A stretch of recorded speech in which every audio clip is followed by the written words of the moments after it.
Today I'll be reacting to a video which looks into a rare form of art from India, basically bone carving of camels and other similar animals. In fact, even though it seems like something that's disturbing, I had a box when I was a kid and I actually found this art form fascinating. Anyway, hope you enjoyed this video.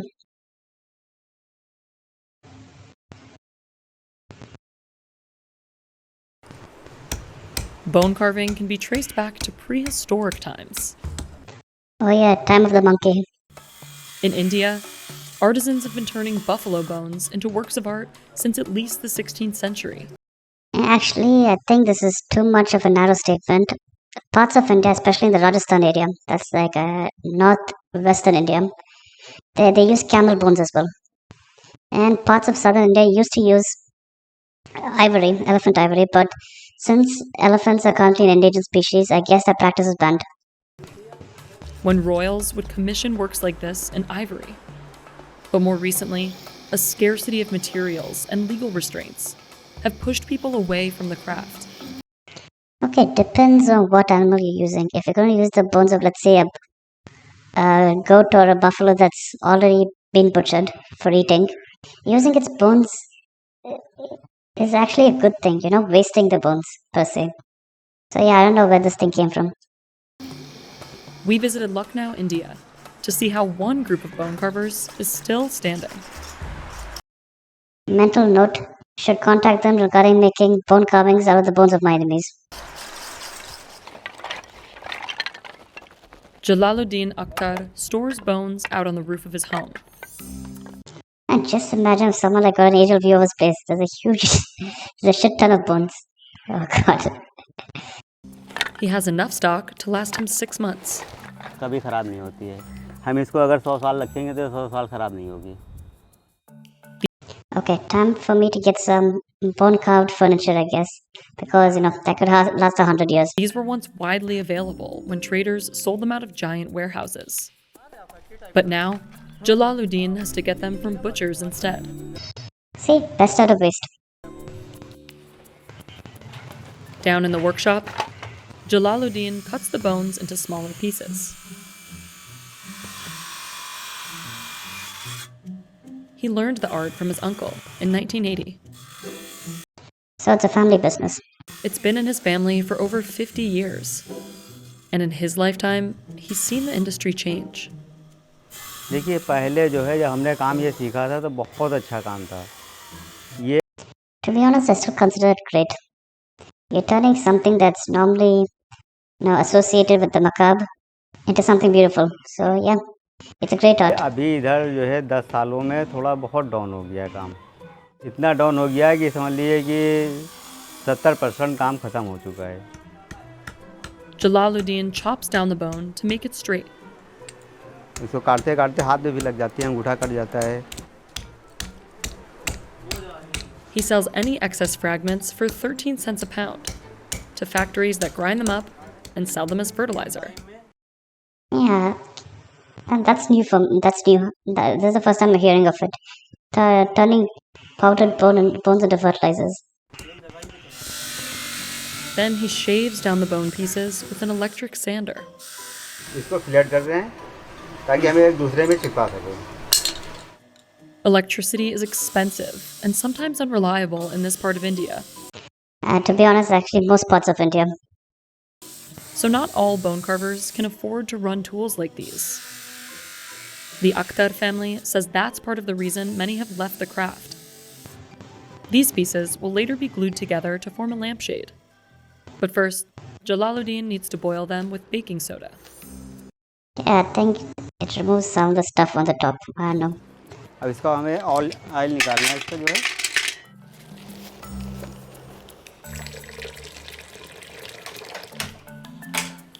They cook for 3 hours. पकने लगेगा करेंगे. जितना oil था सब निकल गया है. अब इनको हम जो है सुखला रहे हैं छाही में यानी पंखे के नीचे. अब ये सूख जाएंगे तो हमें एक दूसरे में ही चिपका देने हैं इस तरह से. He files down the edges so that they align when he glues them together. In the past, there were workers who specialized in this step. But now, Jalaluddin has to do all the processes himself. Yeah, that's the bad thing about a dyeing craft. You have to do everything on your own. Once the glue is dry, he drills tiny holes to create a piece called the net. He used to do this by hand, but the drill press has made the process much more efficient. अब जो हमने ये किया है 5 minute में हमने किया है, अगर हम ये हाथ से करते तो कम से कम 20 मिनट लगते हैं Yeah, but 20 minutes is also fast. This dude's a pro. बनाने में. Then, he submerges the bones in hydrogen peroxide to clean them. जैसे हमारे डॉक्टर वगैरह जो है जख्म साफ करते हैं. Normally, the pieces lay out in the sun to whiten, but when it's rainy, Jalaluddin uses a light bulb instead. अब ये 6 घंटे ये जो है चलता रहेगा, जलता रहेगा.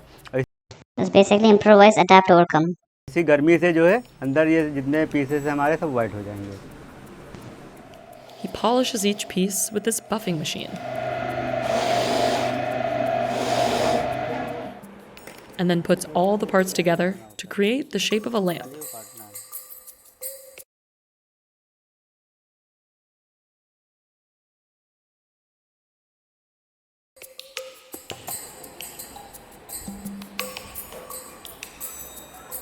Looks pretty neat.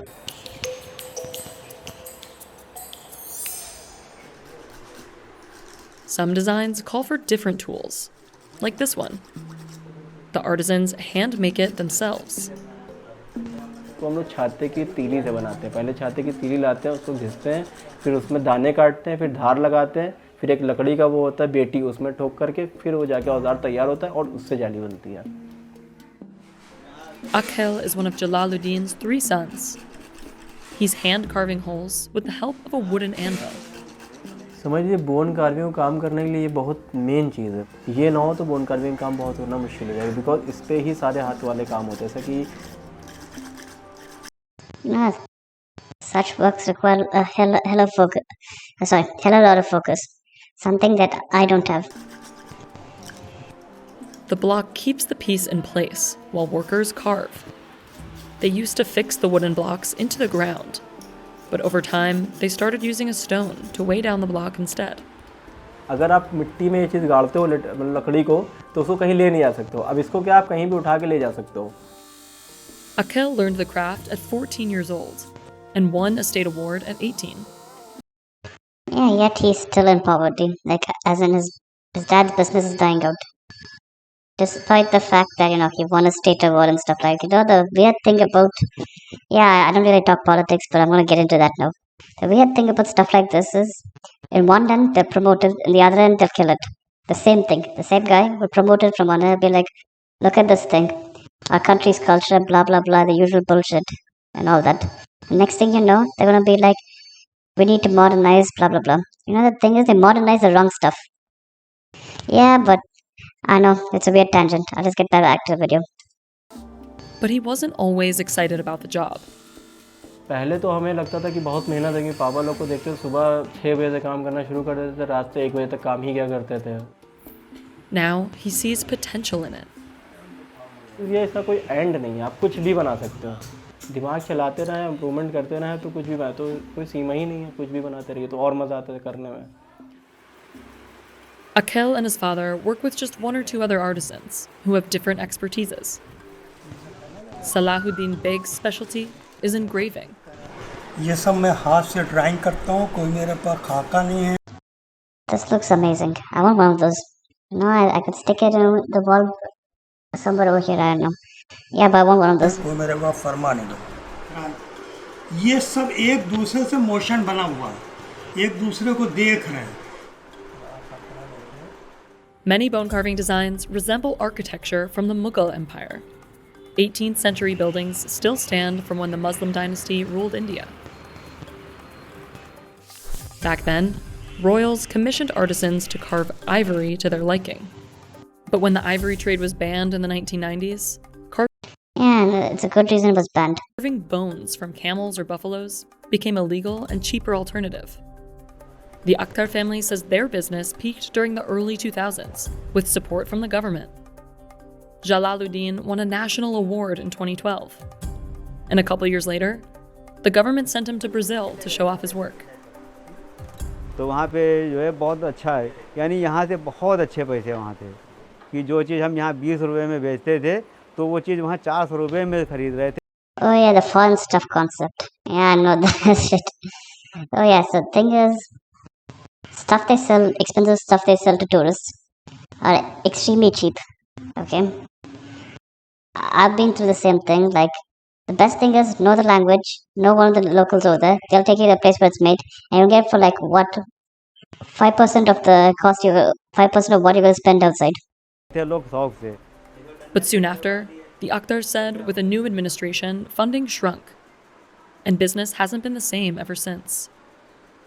फिर उसके बाद में सरकार जब बदली भी धीरे धीरे वो फिर वो गिरता चला गया। आज वो दौर हो गया है कि अब समझिए 30% काम बचा है।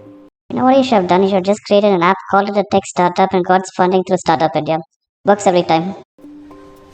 Then in 2017, the government put restrictions on slaughterhouses and forced many of them to shut their doors, Oh yeah, the cow thing. I do not want to get into this controversy. cutting off artists' bone supply. कम से कम यहाँ पे 5 से 6 कारखाने थे। अब वो धीरे धीरे करके एक कारखाना बचा, बाकी सब खत्म हो गए। The raw materials became too expensive for such a small market. You know, I heard human bones are on high supply. I wouldn't mind having one made of human bones. Hey guys, it's just a joke, okay? Don't take it seriously. Some Or maybe it's not a joke. Who knows? artisans went abroad for better work, and others didn't pass on the craft within their families. अब धीरे धीरे तो ऐसे ही लगता है कि आगे चल कर के 10-20 साल के बाद क्या होने वाला है ये तो पता नहीं है। Today, the Akhtar family teaches workshops to people in the community. ऊपर ना निकाल करो, नीचे It's part of the government's initiative to save the art. It pays for the students to attend the classes. Nah, the irony. On one end, they're cutting off raw supplies for the art, and the other end, they're funding a program to protect the art. It's like those guys don't even know what they're doing. And for the Akhtars to teach them. Bone carving अगर आज थोड़ा बहुत बची भी है तो इसमें सरकार का बहुत योगदान है। अगर सरकार ने ज़रा भी इंटरेस्ट ना लिया होता तो शायद बोन कार्विंग ख़त्म हो गई हो। And while the pandemic has slowed down classes and regular business, it's also given the Akhtars time to develop new designs, like this lamp. Yeah, pretty impressive, but not my cup of tea. Sells for around 12,000 Indian rupees, or $200. They export most of their products to foreign customers. Yeah, those are the guys who are interested in stuff like this, to be honest. This is one of their most rare and expensive pieces. It's a perfume holder made from camel bone. They crafted it 30 years ago and just recently sold it for $1,200 to an art collector. और इतना बड़ा profit हो नहीं पाता क्योंकि market भी कम है bone carving की। ये इंडिया में अभी डिमांड कम है और ऑर्डर भी कम रहते हैं, इस वजह से थोड़ा सा दिक्कत आती है, इसीलिए बहुत सारे कारखाने बंद हो गए। Akhil is hoping to start selling their work through social media.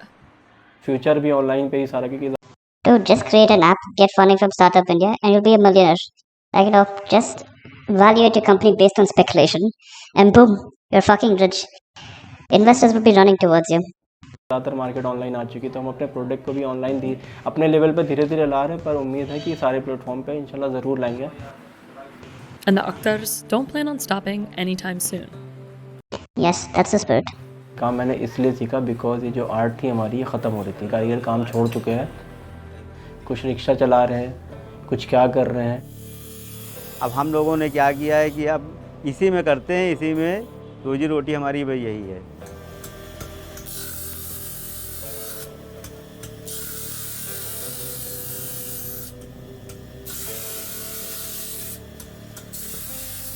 If you like this video, how about giving a like? Also, a subscription can go a long way for me. Thank you and have a nice day.